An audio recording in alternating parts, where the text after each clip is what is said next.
Okay, we're on air. All right, here we go. Good afternoon. This is a hearing of the Chatham Conservation Commission being held on June 8th, 2022, in accordance with the Massachusetts Wetlands Protection Act and the Town of Chatham Wetlands Protection Bylaw and regulations. My name is Bob Rawls, and I serve as the chair. Hearings are broadcast live on Channel 18 and are also recorded for the on-demand archives available on the town's website. Today's hearing is being conducted in person and by remote video conference. Remote meetings are currently allowed by the governor's authorization through July 15th, 2022. The agenda and copies of documents for review today are posted on the town's website. To all participants, after hearing from applicants, representatives, and interested parties, I'll ask for comments and questions from commissioners. Please remain muted unless you're speaking. If you're attending by phone, mute using *6 and use *6 again to unmute. If you are on the Teams platform, indicate that you wish to speak by using the raise hand feature. If you're attending by phone, unmute with *6. And please address the chair. When recognized, please identify yourself for the record. If you're not a commissioner and you are on the Teams platform, please keep your camera turned off unless you are speaking. The commission will vote on each matter by roll call. So that we have a record of a quorum, I'll now ask each commissioner to indicate their presence. Vice Chair Bob Delvecchio. Present. Janet Williams is not here. Karen Lattin. Present. Mary Sullivan Present. is online. Elise Gordon. Present. Associate Member Cheryl Meservey, I believe, is not here. And I am here, so we do have a quorum. This being the second Wednesday of the month, we must finish today's hearing by 4:30 due to another broadcast on Channel 18. I don't think that's going to be an issue. We have a very light agenda today. Nikki Smith, Chatham's conservation agent, will now lead us through today's agenda, including whether any are being continued. We do not have any continuances today, so we'll jump right into the notices of intent. The first one is 32 Ivy Lane, John and Catherine Brigden, trustees, map 16B, parcel 30. There is no SE number yet, and this is for construction of a building addition and patio. Let me just share the plan.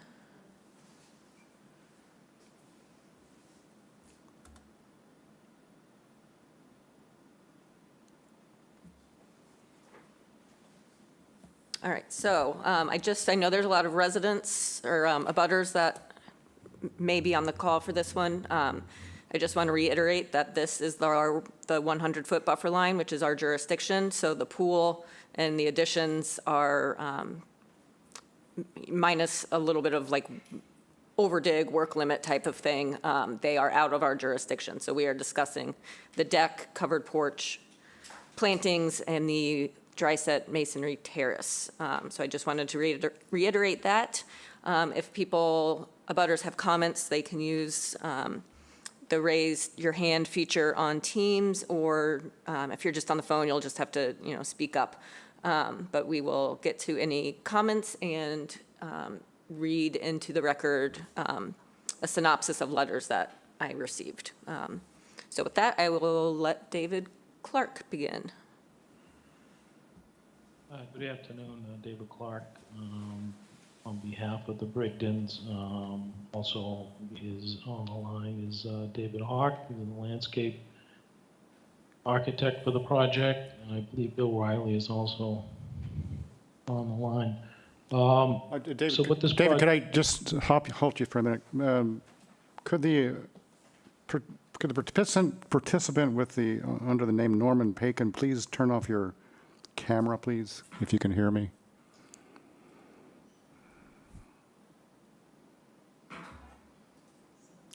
Looks like that's not going to happen. So I'm sorry, Dave. Go ahead. That's all right. So the project entails work on an existing dwelling within the portions of which are within the buffer to Black Pond and the bordering vegetated wetland around it. Wetland was delineated by Blue Flax Design. and we show the 50 and 100 foot from that. The project involves removing a portion of the existing dwelling, which is the westerly addition, and then elevating the remaining portion of the building so we can put a new foundation under it. And then the westerly addition will be reconstructed slightly further away from the wetland, and a new addition on the east side. The existing deck will be reconstructed with a new stair coming down to the lower level where we're proposing a patio. All the site work is within the 50 to 100 foot buffer from the vegetated wetland. Dave Hawk is here to talk about the landscape and also the mitigation that's proposed along the southerly property line. The lot is pretty much void of native vegetation. There's existing turf lawn between the house and the southerly property line. From there down to the wetland flagging is primarily almost 100% invasive, being porcelain berry and privet and other non-natives. The net increase within your jurisdiction, I think, is 541 square feet. And I believe Hawk is going to describe mitigation that's in excess of 1,000 square feet for this project. So if there's any questions on the site plan, I'd be happy to answer them. I think, yeah, why don't we just hold that, and is Mr. Hawk going to have a presentation too? Thank you. For the record, Dave Hawk, Hawk Design. Okay, we're real muted. Mr. I mean, you sound muffled. Yeah, really indistinct. Let me see what I can do.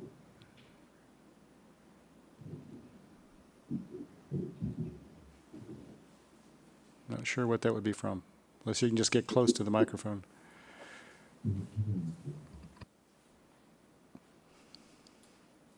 Change. Just 1 second. I'm going to mute out for a second. Okay. I think I heard you.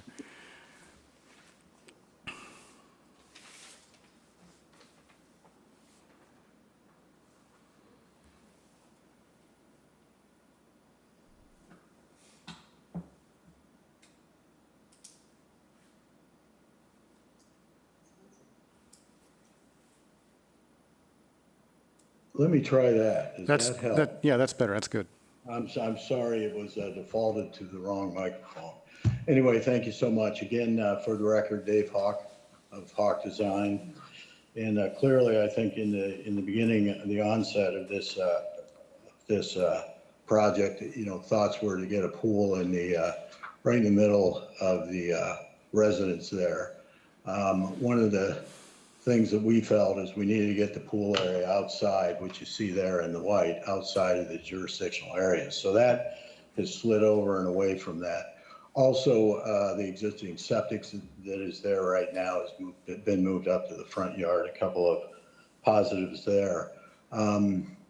We colored this up to show things within the jurisdiction. As Mr. Clark had brought to the attention, there's a little bit of addition on the deck, which is the stairway that comes down the area to the west or the northwest of the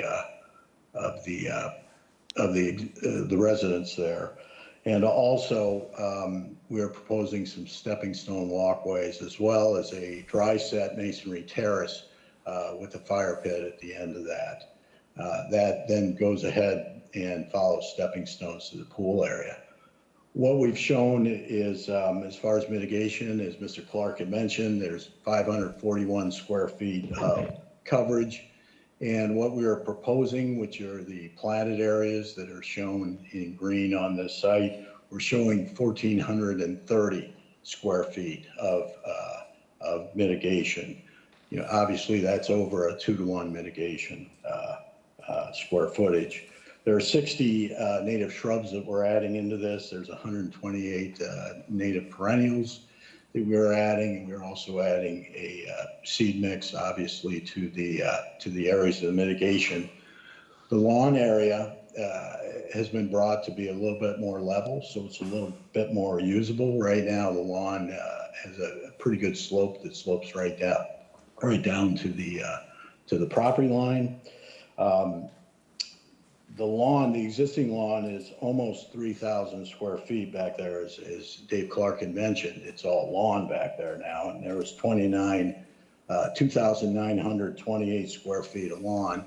Obviously, when you add terraces and the mitigation, that lawn now has been reduced to just above 1,000 square feet, which is 1,007 square feet. So it's really, we've lost, 2/3 of the lawn area within those jurisdictional areas.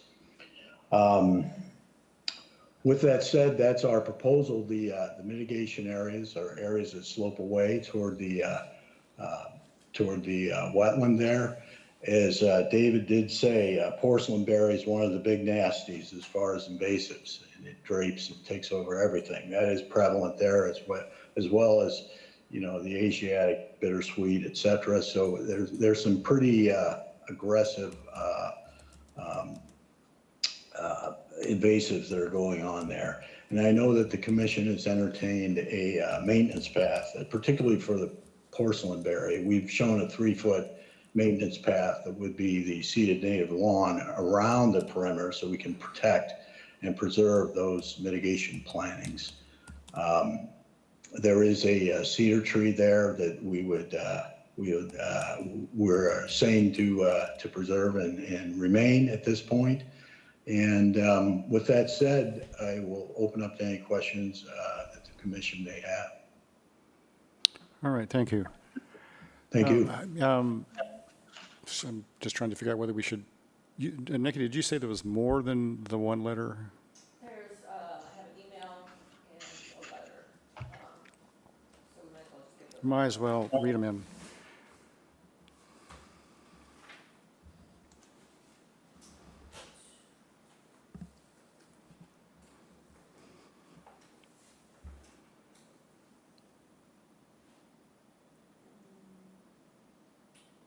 So the first one, I ended up talking to this person on the phone, and a lot of their concerns were with the pool, and so when I explained that it was outside of the wetland jurisdiction, and this is the abutter for on 57 Silverleaf, they kind of dropped their comments. So yeah, I'm not going to go into details on that one because it's all about the pool. The next one is from Bill Horrocks, and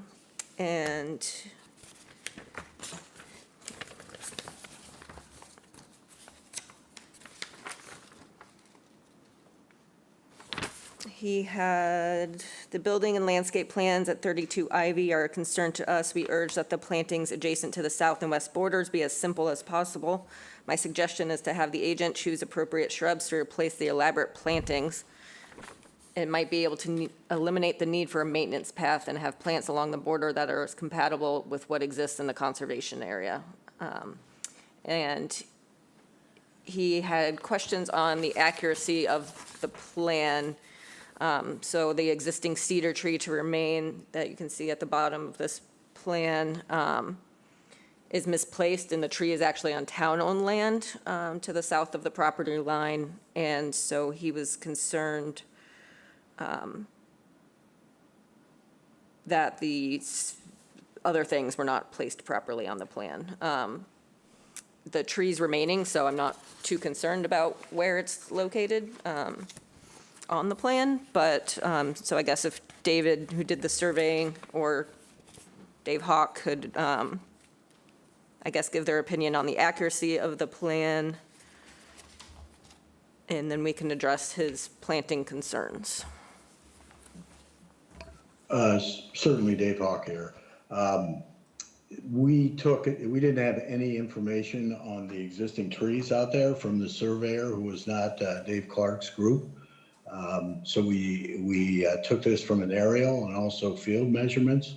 I'm sure if requested, we could have that locked down. I defer to Dave on that, but our intent again is to preserve that existing red cedar. Dave, Yes, yeah, Dave, do you have David any? Clark. Yeah, go ahead. Sorry. David Clark here. If it is a concern, we can certainly go out there and locate it and show it on the site plan to memorialize its official location. I would say maybe just do it during the as-built. And that way, in case in the future it ever does need to be removed, we know specifically whose property it's on. Okay? I noticed, Dave, on your site plan, you seem to have the monument identified and located at the corner of the lot. Yes. Yes. Okay. So, Mr. Hawk, do you want to address I mean, I think that addresses the first substantive comment from Mr. Horrocks. Did you want to say anything about, I mean, I think I could actually say something about, you've already mentioned the fact that the conservation land is heavily invaded with porcelainberry and other invasive plants, as is typical of native areas in most places. So if you want to say anything more about the plan, you are correct that we have in recent days, as the commission, looked towards the idea of having a mow strip protecting mitigation areas from invasives, and that's the purpose that it would serve here. But as far as the rest of Mr. Horrocks' comments, feel free to say what you wish. Yeah, I would just say that I applaud that comment because so many, particularly the porcelainberry, et cetera, is extremely aggressive. And so I applaud the commission for going in that direction. I think it's a wonderful way. I think we've got a diverse number of natives in there as opposed to just going with one or two. We're always open to Nikki's comments if she has any questions or would like anything there. But I think our goal is to have a biodiversity there of different shrubs, et cetera, that do different things. And if they're all in the native palette, I don't know why Bill would be questioning that. Right. Okay. Yeah. To my eyes, the variety, diversity of the plantings you proposed are certainly in line with what we usually see for mitigation areas, and I have no substantive issue with them.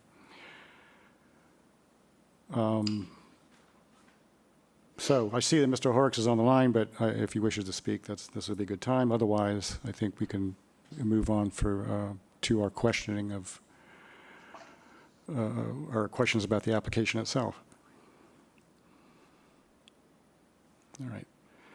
So I think maybe I can start with just a few questions that I had. You say that you're turning the lawn into fescue lawn, basically, within our jurisdiction. The irrigation comment was a little ambiguous to me. Is there in-ground irrigation there already? Yes, I believe there is one. I can verify that, but I'm pretty sure there is one there. All right. So the intent is to keep it, even though you would have fescue lawn, drought-tolerant fescue there. So I was just curious as to why you would want to keep the in-ground irrigation, since the lawn shouldn't need any of that. It shouldn't, as the previous lawn did. Right. It's a lot for aesthetics. I'll give you that. As opposed to going dormant in the real hot weather, et cetera. All right. Help keep things a little bit green. And as there really isn't a heck of a lot of lawn here, we felt that maybe that would not be an issue. All right. Well, it's not in the NDZ, so that we normally, we obviously, if you're over the NDZ, we'd want you to pull it out. Absolutely. But it's not the case here. Another question I had was for the planting plan, the color version, there are some of the mitigation, there are cross-hatched areas, and I couldn't quite figure out what those represented. Yeah, that's more of the grasses perennials. Some of them are, and it's linked up to the when it says PER, those are perennials down there, native perennials. Okay. So Got it. Okay, got it. Okay, think that's what I've got. Anyone else? Feel free. Just on the irrigation note, while we were talking about it, is there a well? Because as you may be aware, you cannot hook up to town water with irrigation at this point. And I believe, you have to check with the water department, but I think you might have to make it a well instead of town water if it's not already. So I would just check with the water department on that. Absolutely. Thank you.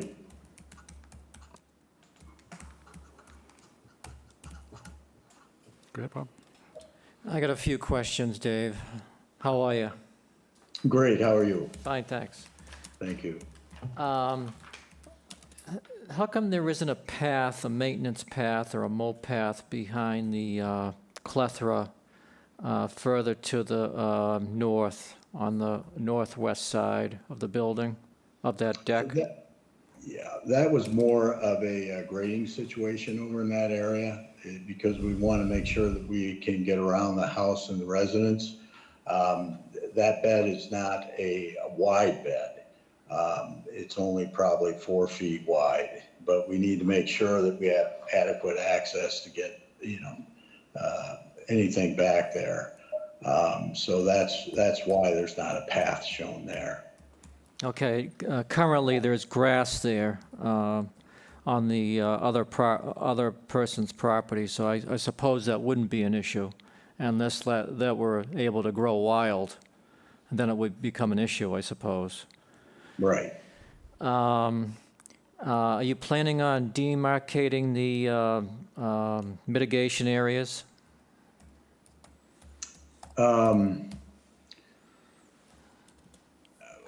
We hadn't planned on it, but certainly if we need to put some bounds in, we find that when we have a wonderful natural view like that, if you put a fence up or something like that, it just detracts from the openness of it. But maybe there's a possibility we put some bounds in, or Yeah, not necessarily a fence, but either boulders or something, just to delineate the two. yeah, we could bring in some of those nice big granite potatoes. Okay, But, we okay, could do so. Yeah. okay. And the plethora that's shown on the plan around the red cedar, Yeah. I'm thinking that plethora is too close to that cedar. I mean, isn't there going to be competition there between the cedar and the plants, the new plants? We can adjust accordingly, and obviously for any of these, we are out there spotting the plants. So as this is a pallet, sometimes, when we're out there, we definitely want to give it room. I do not, and that's a good point. I would not suggest planting right on the trunk there. So that would be adjusted upward. Okay, the joint material for the new terrace, what is that going to be? Is it going to be something that's pervious? Yes. Okay, what would it be? Would it be sand, or would it be, We could certainly do sand. okay, just so it's pervious, you know what I mean? Instead of having I understand. Sure. the material, And let's see.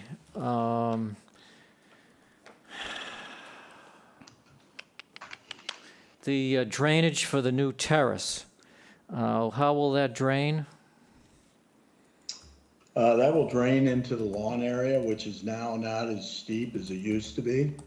So, obviously you don't want to be draining back toward the house, but it would have probably about a 1.5%, just a very gradual percent that goes toward that lawn area, and then the lawn would assist in diffusing any of that. It's not a huge terrace, so. Okay, nothing's going to impede that, like a border or anything like that on that terrace?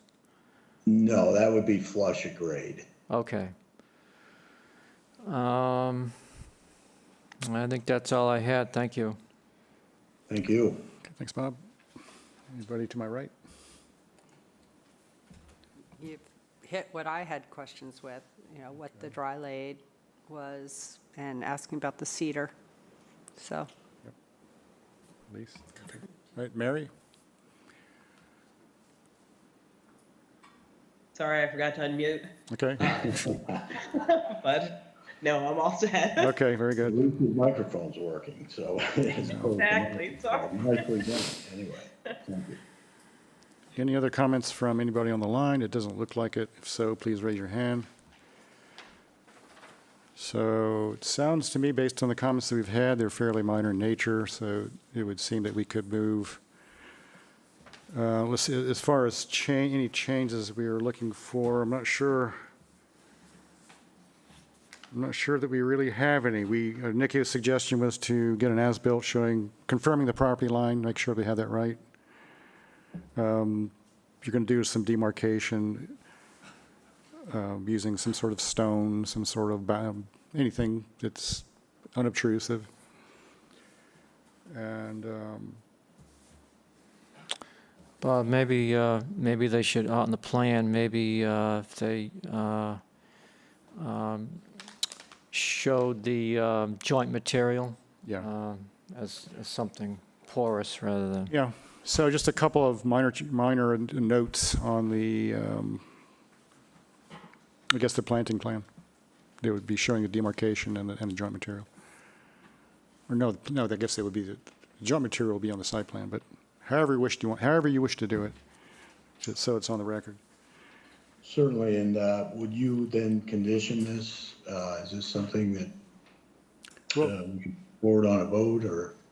We will add, well, we use conditions sometimes to highlight certain things that we talked about, and one of those would be the demarcation. We'll simply most likely I will ask that we put in a condition that there will be bounds there of some kind, and may have a condition that says joint material will be porous. And in the meantime, we'll revise our drawings accordingly. Right. We don't have to wait. It's, yeah, we're all on the same page, I think. Gotcha. Okay, so I think we're ready to have a motion to move to the next available work session. That would be July 6th. make a motion that we continue 32 Ivy Lane to the work session on July 6th, 2022 for an order of conditions. Latin second.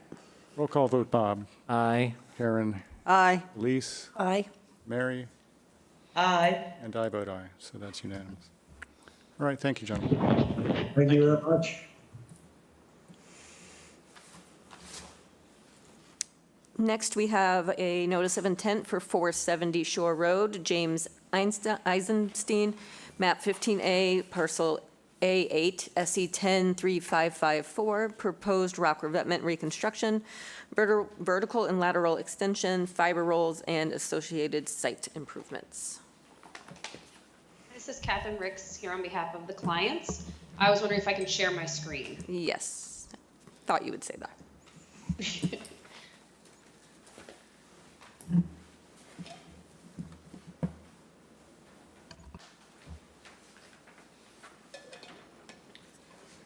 So here we have 470 Shore Road, and it's right in the middle of the screen. And we are proposing to reconstruct the existing rock revetment and increase the elevation to 20 feet NAVD, and we're including the tapers on the top down to the abutters existing rock revetments.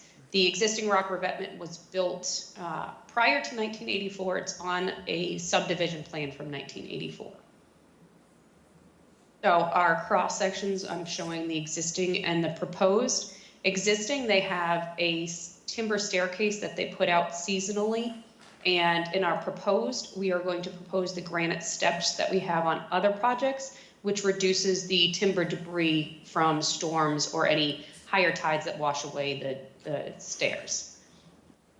And you can see that our proposed revetment goes to a slope of 2 to 1 and not the typical 1.5 to 1. We're doing the more gentle slope to go along with the existing revetment.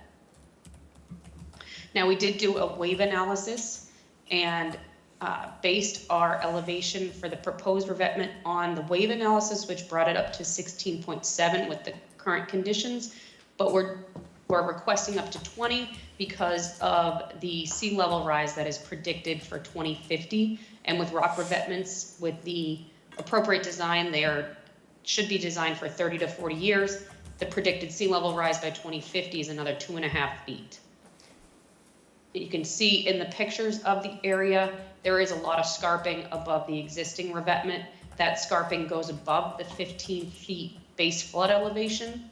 So that is another reason we definitely wanted to go with what our wave analysis and sea level rise was doing, because the scarping's already above the base flood elevation, and you can see it across the property.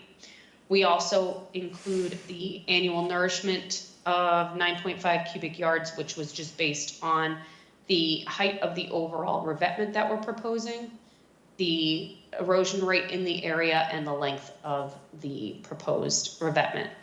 And also the applicant is working with, or has been working with, Wilkinson Ecological Design, so they will be providing a restoration plan for mitigation for the additional revetment once we have the square footage of the revetment that we will have there. So, any questions? Well, thank you. I'm glad to hear about the planting plan, because it seemed like that was a missing piece. So good to hear that that's Yes. coming. Yes, they've been working with Wilkinson prior to us working with them, so that is going to be coming once we have that square footage down. So in other words, the square footage of the approved revetment will then dictate how much planting is done. Yes, and they know the area very well, and just right now with their current schedule, they just weren't able to get anything prepared prior to this meeting, but they are very aware of the project, and I'm working with them, and they're also working with the owner. Okay. So I guess I'll let someone else take the turn going first here. Anybody would like to? Anybody at all? Bob? I have a couple things, just, this came up between Bob and us and myself yesterday, that there's previous orders of conditions, and no, they did not require those plantings on the bank to be mitigation. So that is not a mitigation area. So it was Okay. for the stairs. So that one just stated that any disturbed areas from the stairs have to be fixed. And then the one that was vegetation management, that was basically just to continue to be able to vista prune. So that did not require any mitigation either. And then Catherine, just so you know, those are both still open. They are not, like you pointed out, they were not coastals projects. So I don't know if you want to take the responsibility to do the COCs for them, or have your client reach out to their representative. But we do want to. I'll look into it and determine whether we can do that for them, or if they should look into reaching out to the previous consultant. Okay.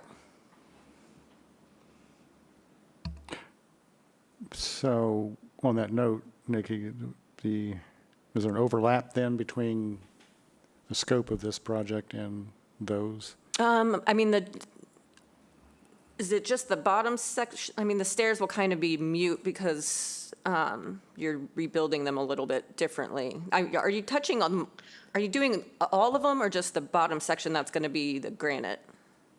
Just the bottom section. So there's actually a platform that really sits right at the elevation 20. So we'll be able to just stay, that platform and above would stay, and we would just be going from that platform.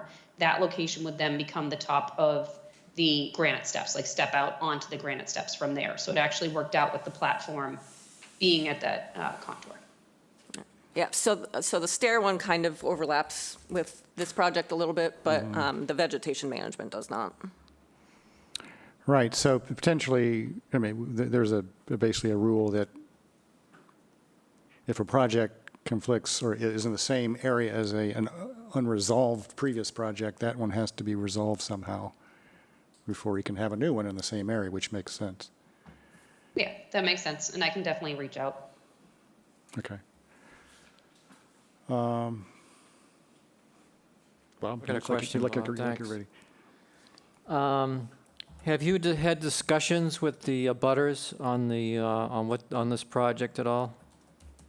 Yes, both abutters are in agreement with the project. They currently do not want to go up in height with their revetments, but they're in agreement with the projects, and an additional neighbor to the south is in agreement with the access across the properties, as they've done for other shore road projects going from Chatham Fish Pier, and then doing the sand cover over the revetment there and accessing it that way.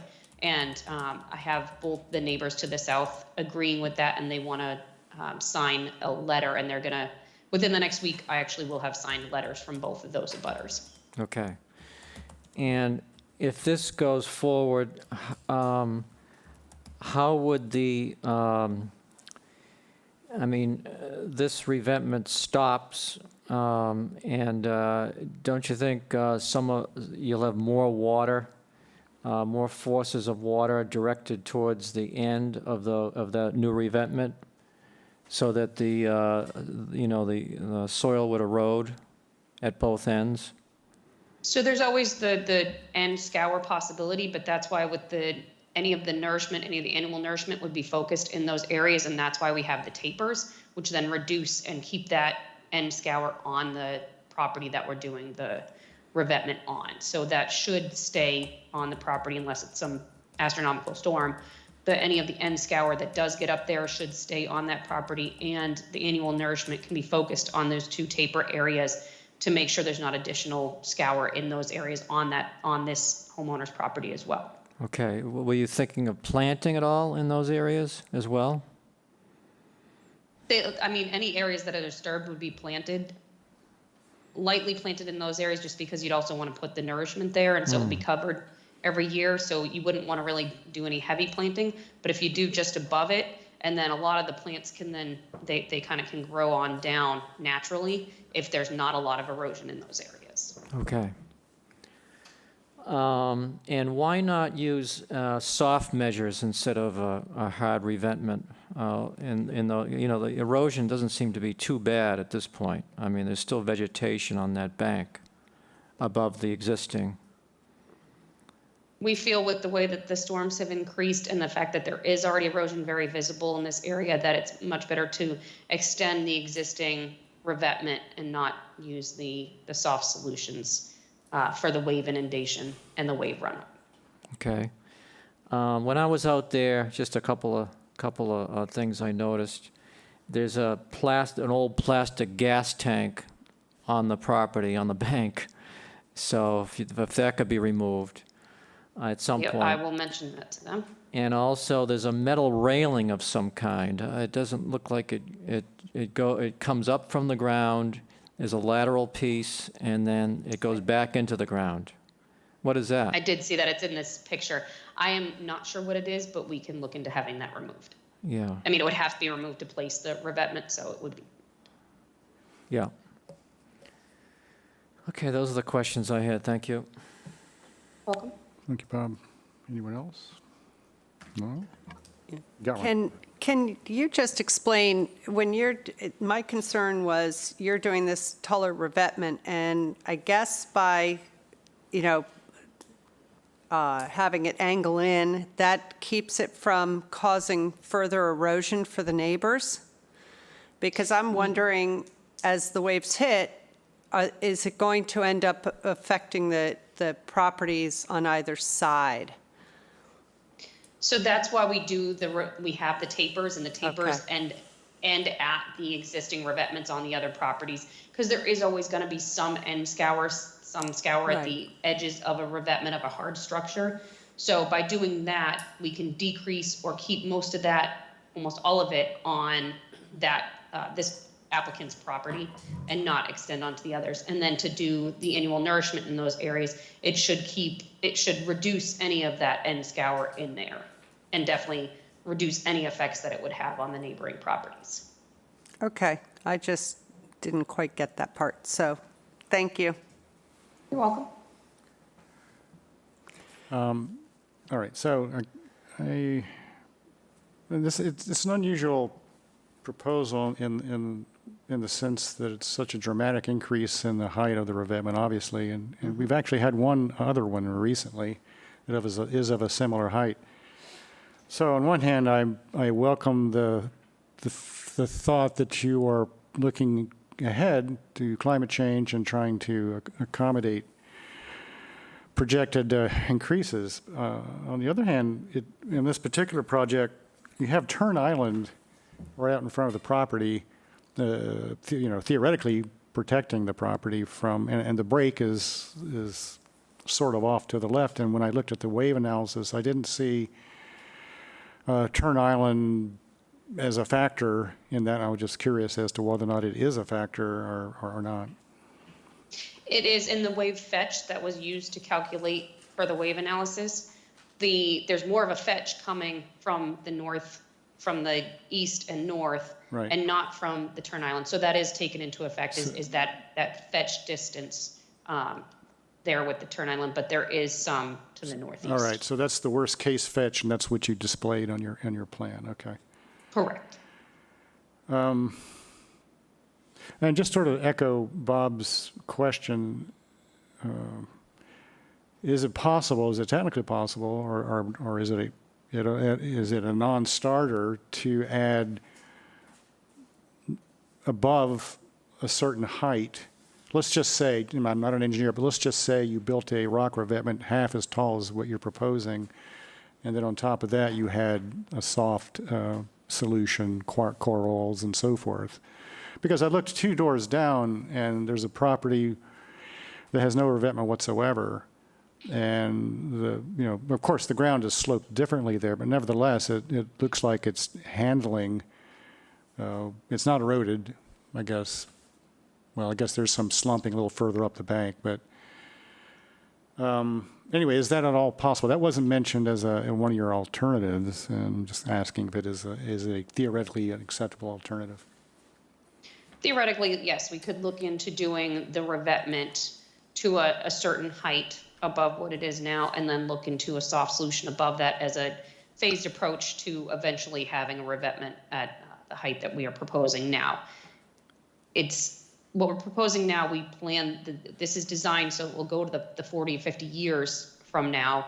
Whereas if we put a soft solution in, obviously with sea level rise and increasing storms and any potential movement in the island or in the breaks out there, there can be an increase in the waves. So it would be more of the hard solution, or the rock revetment up to a certain height with the soft solution above it, would be more of a phased approach to then come back and do the hard solution the remainder of the way. So we usually want to propose this so that we're only disturbing the bank less often to put the construction there.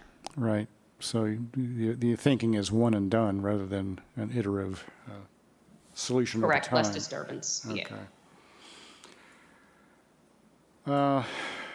All right. Well, we know that we can't,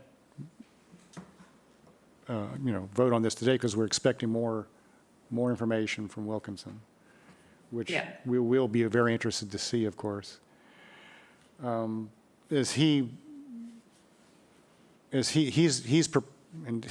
he's told differently, he's going to propose something that's based on a revetment height that you have proposed, I assume. Correct. Yeah. Correct. So,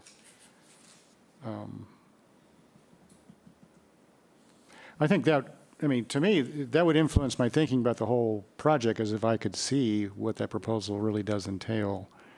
Because if it looks like it's an overall benefit environmentally in terms of vegetation and plantings and so forth, and any concern that I personally would have about what is really a massive increase in the revetment, could be influenced. So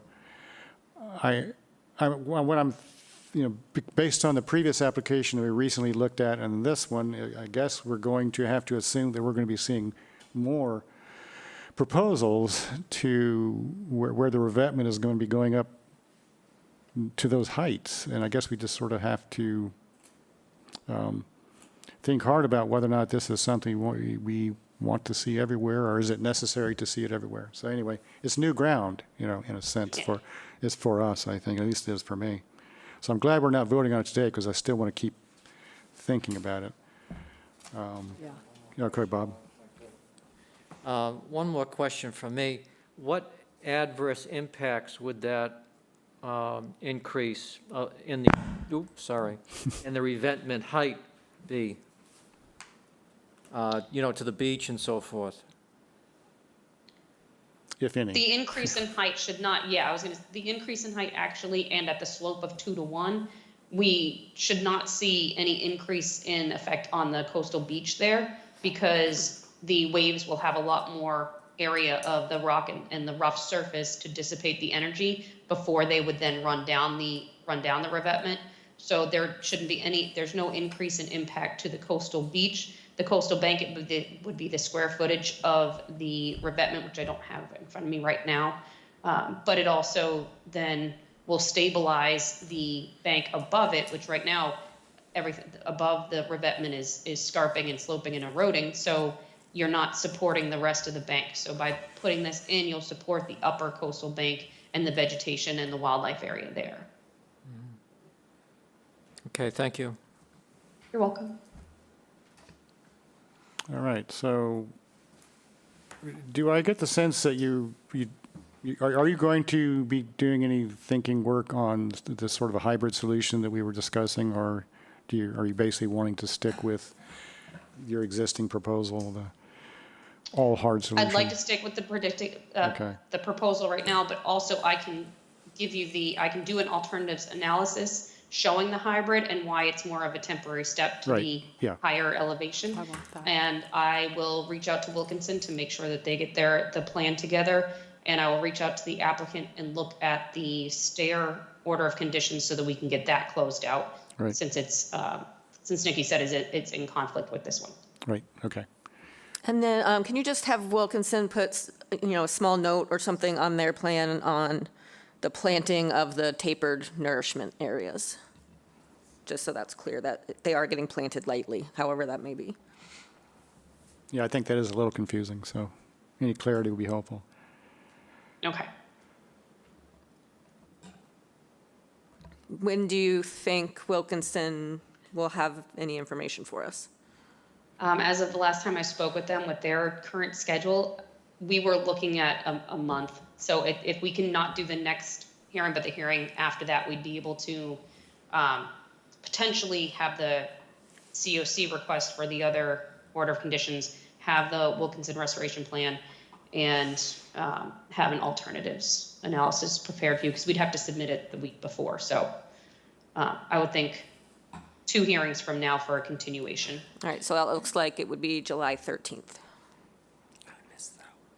And you're also looking for letters from DFW and the Mesa.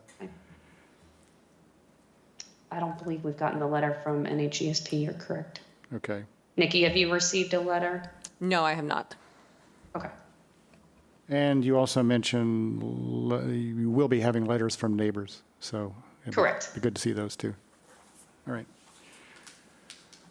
So that gives us plenty of time. Make a motion that we continue 470 Shore Road to the next hearing on July 13th, 2022. Latin second. Roll call vote, Bob, Aye. Karen, Aye. Elise, Aye. Mary, Aye. and I vote aye. So we will see you in a month. Sounds good. Thank you very much. Thank you. Next up, we have a request to amend an order of conditions. This is Phase 2, 22 Glover Square, Frederick and Deidre Swingle, map 15F, parcel 5, H1B, SE 103527, proposed replacement of a metal drain pipe with HDPE pipe of similar size. And the representative is in the building. Hello, for the record, my name is Adrienne Lavolo, and I'm of East Southeast, here on behalf of Frederick and Deidre Swingle. We discussed at the last meeting 2 weeks ago the replacement of the pipe and also the addition of the bulkhead. Some questions came up about the method of the replacement of this pipe, so we decided to put a little additional consideration into it, and that we are going to be putting in steel plates or a similar protective measure to be to stabilize the area around this pipe, to maneuver the excavating equipment to make sure it is not broken.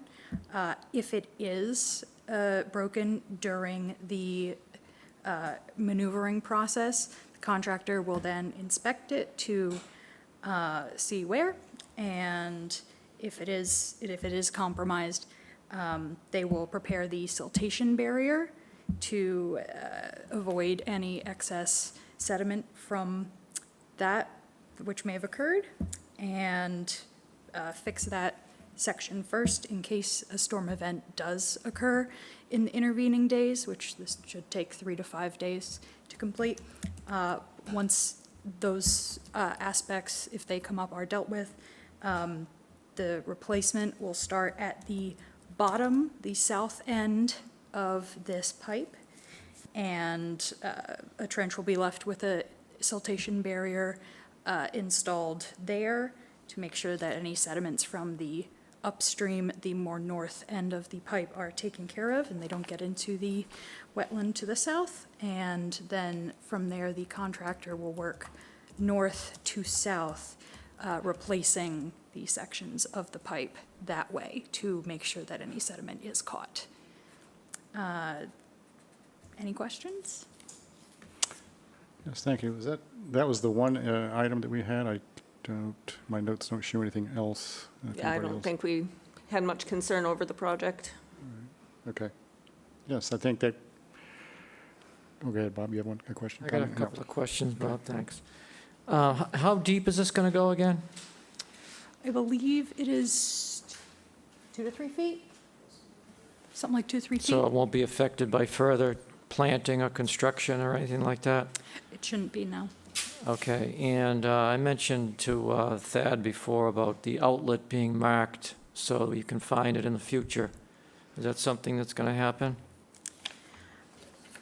Yes, I don't see it noted on this plan, but that will be marked. Okay, So we have that. so could you put it on the plan, just so we have record of it? Just so we can find it, someone can find it in the future? Thank you. Other than that, I don't have anything. No one else over here? Everything, we have a thumbs up? All right. Yeah, I don't have anything else. I think that's what we asked for, that's what we got. And so I would think we're ready for a work session. Okay, I'd like to make a motion that we continue 22 Glover Square to the next work session on July 6, 2022 for an amended order of conditions. Latin second. Roll call vote, Bob, Aye. Karen, Aye. Elise, Aye. Mary, Aye. and I vote aye. All right. All right, thank you.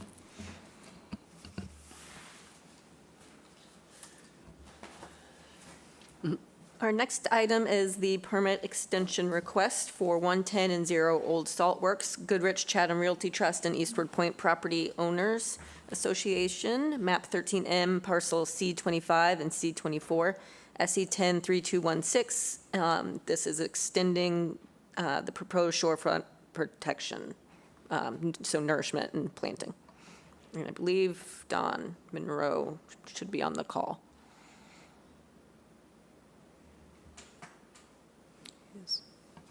Mr. Monroe, are you with us? Yes, sorry, I'm All here. right, all right, good.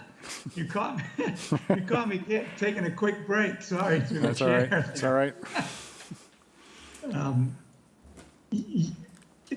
Well, I guess Nikki has taken a look at the site, and Nick Crawford and I went down yesterday, and I did send in some photographs by email to Nikki regarding the pathway, the tire track area, the area where the skid steer went across the beach grass.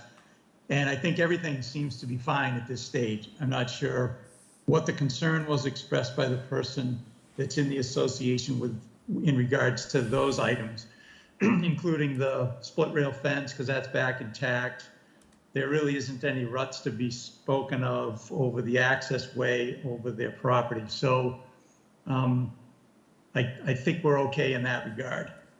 Nikki, I guess I would be looking to see if you agree with that, at least up to that point. Yes, so I have talked to the member of the association and resolved most of that stuff. So I asked her to send me an email in writing of what exactly her concern was. And it was mostly just the removal. They wanted some plantings done when the fence was installed that were removed. But I'm sorry, I'm trying to share the photos you sent me earlier. Yeah.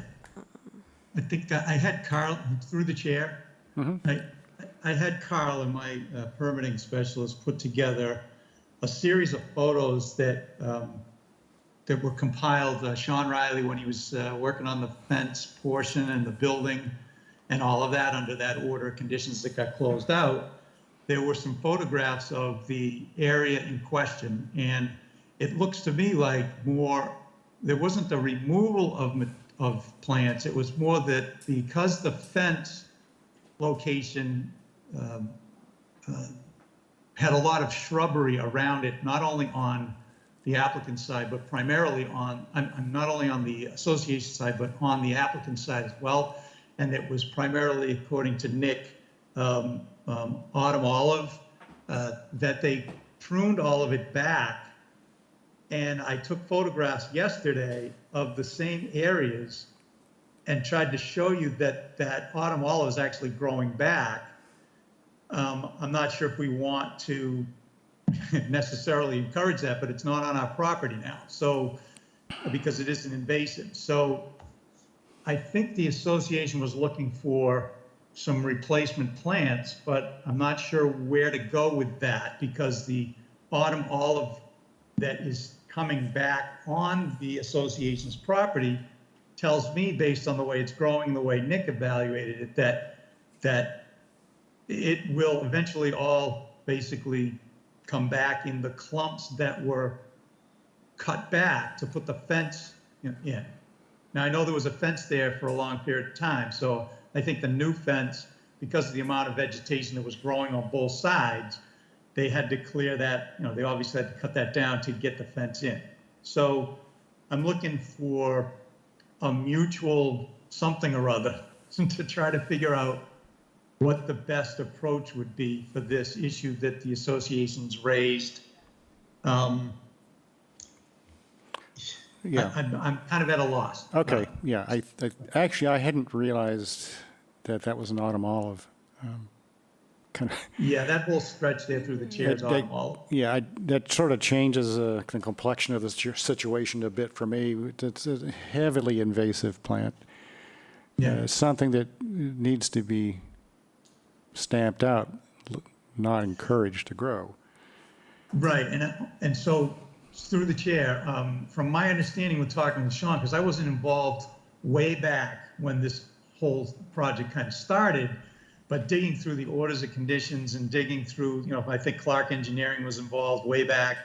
A lot of that autumn olive was on the applicant's property before the fence work was taking place. And I think they removed a substantial amount of it to replace that on the opposite side of the fence. So I don't have any pictures of the opposite side of the fence, but there isn't any autumn olive left. So I think the Goodriches are trying to, properties trying to manage their property so that they don't have those invasives.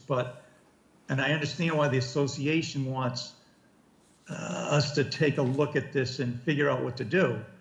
But I'm not sure where responsibility lies through the chair. So we all want to work together. That's why we gave Kim Burson the caretaker's information, which she said she reached out by letter, but I noticed there's no date on that letter. So I called Mark Tracy directly this morning, and he said he got this letter last week sometime, and he was on family leave kind of with his son and couldn't address the letter.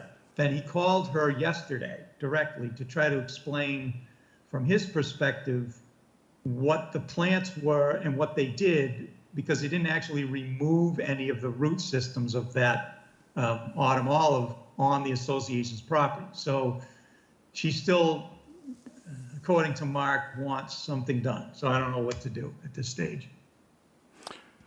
Yeah, okay. Is anybody from the association with us today? No, she had emailed saying that Okay, she didn't think anybody was going to be able to make it. okay. Well, so the association contends that there were 4 trees removed, and your contention is that it was basically a breakthrough of the autumn olive on the applicant's property? Yes. Okay. Yes, because I also, through the chair, sorry, I also talked to Sean earlier, who was more heavily involved in that part of the project at that time, said that they weren't really trees more than the way this autumn olive grows in terms of, it being like a privet hedge kind Yeah, of. it's a spreading habitat, yeah. Yeah. Well, it's, and in your view, the root system for what the association is focused on actually came from the applicant's side of the fence. It's hard to. It's hard to say. It looks Okay. like that, but it's hard to go back because we don't have direct photographs of that Yeah. particular area. We just had some happenstance photographs, so Right. I can't categorically say it could have, yes. I'm not sure though. That's Okay. a good question. Well, in a perfect, I don't know, who, everyone has a different view of this, but in a perfect world, for me, in my perfect world, the autumn olive would be dug up everywhere that it exists on the applicant's side of the fence and on the other side of the fence and disposed of. And then it would be possible for you at that point, or applicant, to plant a couple of native plants on the other side of the fence to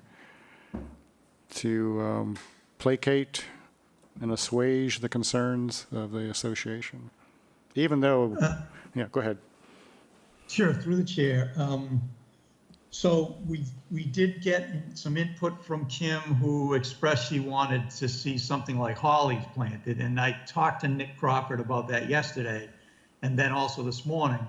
And he said that hollies are good plants, but this environment would not be the best environment for them.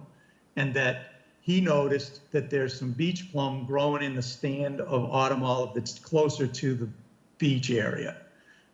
He said that would be what he would recommend, is something on the line of a beach plum type of plant, Right.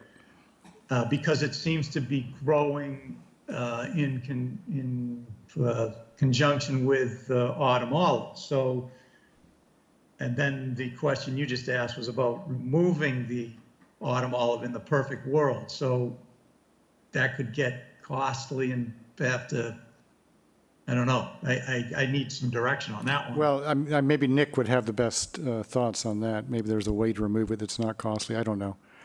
But anyway, that would be the best goal from my perspective, is to see if that can be removed.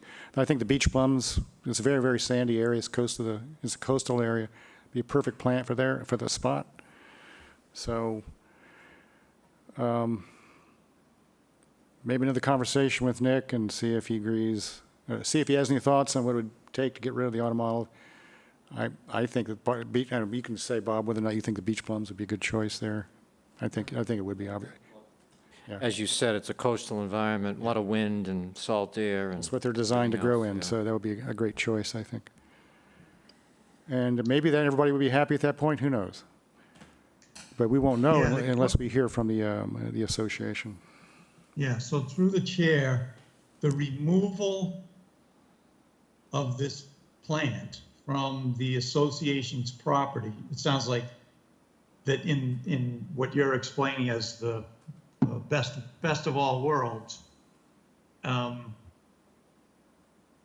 is that being, what's driving that, except that it would be the best of all worlds? Is that? It's just that it would be the Is that best of all. It's because I personally hate autumn olive. That's really what it boils down to. Okay. I But it's understand. a bad plant. It's a very, very bad plant. And so Yeah. if we have an opportunity through the work that we're doing here to get rid of it, then I say take advantage of it. That's really all there is to it. If it's deemed that it's going to be more complicated and costly than your applicant is willing to stomach, then okay, that's fine. Because really the point here is what's on the association side of the fence. But if we plant a couple of, beach plums there, and the autumn olive is still there, it's just going to grow up and, take it over. Yeah. So it's just kind of it's kind of pointless, really, I think. That's why, Okay. another reason why I say Sure. get rid of the autumn olive too. All right, through the chair, one more thing on our end here. The reason we're here is obviously to extend the existing order to be able to do nourishment. That also entails being able to use the access that the association has so graciously allowed us to access in the past. Right. And this issue between the association and the owner, if not like you described it, assuaged, then that could upset the access portion of this project. So is there a way that we will be okay with extending the order or not extending? But if we don't extend, will we still be able to extend the order if we're delayed a certain amount of time to try to come to a resolution through Nick, estimating the cost to remove, or is there a method that he can use to remove and then put in a couple to few beach plums? Yeah, good point. I think we've lost sight of why we're here on this particular. Right. Because we're getting hung up It's with. hard to put conditions on the extension. I agree. Remind me again, what are we extending this? What is the purpose? This is just for the nourishment and to continue to do the beach grass plantings. And that project has gone fine. I went out there and any path they used has been replanted or vegetation is naturally growing in. So there were no issues with that. It just came up. This should have been more discussed with the certificate of compliance that we approved last week. And I don't think there's any conditions that I could find that says they have to do any planting on this property. I think it was kind of a verbal agreement. On the association. Yes, on the association property. I think it was more of a verbal agreement when we were all on a site visit together. So, yeah, I mean, I agree with Don that if it doesn't get figured out, then they may say you can't use our access anymore. So it's in, I think, everyone's best interest to just go ahead and plant a couple things, whether the autumn olive gets removed or not. But I don't see any problem with extending it for a year. Yeah. And I don't either. Anybody have a problem? No. Could I make Yeah. maybe a suggestion? Yeah, please. We need That one. everybody go out to the site again and have a little meeting and maybe resolve everything? You're talking about them? Yes, right. You, Don, and Nikki, the agent, and the association member, and maybe the applicant as well, and come to some kind of an agreement. And you can explain to them why autumn olive is, they don't want that to grow back anyway. Agreed. And maybe Nick as well, yeah. So that's my suggestion, but as far as the extension goes, that's a separate issue, I believe. Yes. I think the extension issue has gotten tangled up in this, but formally speaking, it doesn't need to be tangled up in it. As the applicant's representative, I have no problem setting up a meeting between, if Nikki's open to it, Nikki, Mark, Tracy, Kim, if she's available, and Nick Crawford, and try to figure out what the best and least expensive, because I have a feeling that the association is going to look to the owner of the property that's doing the nourishment to pay for it. So we have to, keep that in mind as well. Right. Well, hopefully you can all arrive at a equitable and fair agreement. I can arrange that within the next couple of weeks, for sure. Yeah. But in the meantime, I think we can go ahead and vote on your extension. Thank you. I'll make a motion that we extend the permit for 110 and 0 Old Salt Works for a year.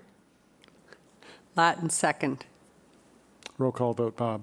Aye. Karen, Aye. Elise, Aye. Mary, Aye. and I vote aye. Great, thank you. Nikki, I'll be in touch, okay? All right, sounds good. Great. Thank you, Chairman. Thank you.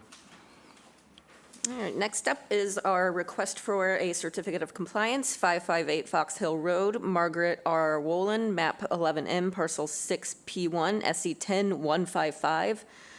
Construct a pile and timber pier with an access ramp, float ramp, and float. So this is obviously a very old permit, because it's only the 155th one that we received.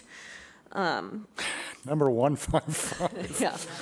So We're up into it's- 3,000. I think it was like 76 or 78 or something like that.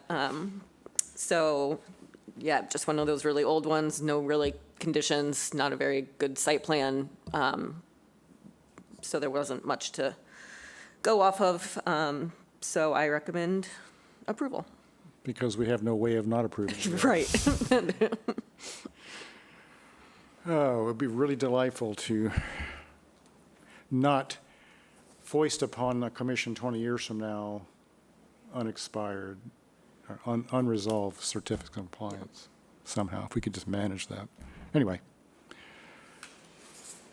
I'll move that we approve the certificate of compliance for 558 Fox Hill Road. Latin second. roll call vote, Bob, Aye. Karen, Aye. Elise, Aye. Mary, Aye. and I vote aye. All right, there we go. The last thing I have on my agenda is minutes to be approved for May 4th of 2022. Anybody? I didn't have any. Looks good. Oh, wow. First time ever.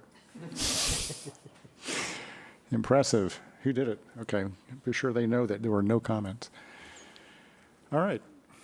I guess we need a motion on that too, then. I'll make a motion that we approve the minutes for May 4th, 2022. Am I able to second? I was absent. I've watched it. We've watched it? Mm-hmm. Yeah. That's, Yes. Okay, yeah. Latin second. do we still fill out the little form for I watched it? Yeah, I did fill that out for this one, because it was a work session. Oh, So we would need to do it if, is it the last week's that you, no. It was May 4th. Yeah. Yeah, so Well- if we were, if you wanted to vote on a project, you would fill Right. out the form that said But I it was a watched work session. Yeah. So I figured I didn't need to. No, unless the project comes up that was at that meeting, Yeah, then, I okay, can always fill it out, but I did watch it. okay. So we're, Voting. we're. I already You seconded. seconded, that's right. Roll call vote. Bob, Aye. Karen. Aye. Elise. Aye. Mary, Aye. and I vote aye. It was actually that meeting where you went over regulations mostly, oh, okay. if you want to know. Yep, and I do not have any unforeseen items that popped up, so. Anybody have any unforeseen items? Not at all. Okay, I don't have any either. We did pick up a little bit, so the June 22nd will be a little bit, I haven't looked at any of the files yet to even know what they are, but I think we did get 4 or 5 things, plus I think Lippy might be on that one as well. I'm going out with Greg Berman tomorrow to go to that one, so we can get his, he's a coastal specialist, so we can get his opinion on it. So I'll give you an update at the next meeting for that, so that's all I have. Will you be going out to 470 Shore Road as well? You mentioned that before. I can ask him if he's available. fine. He's out of town. He just got back in town today, so I haven't heard from him yet. Could just take the long way to Tilapy and driving by that place. Oh, by the way, not to hold you ransom. or Here's a cup of hostage. coffee, and let's just walk around right here. Yeah. Let's just take a little walk. Look at a different revetment. Yeah, he should be fine with that. He's pretty flexible. But like I said, he just got back in town. I know he was out for a week or two, so. Okay, good. I'll move to adjourn. Latin second. Roll call vote, Bob, Aye. Karen, Aye. Elise, Aye. Mary, Aye. and I vote aye. 2 hours and 16 minutes. I mean, 1 hour and 16 minutes. Bye.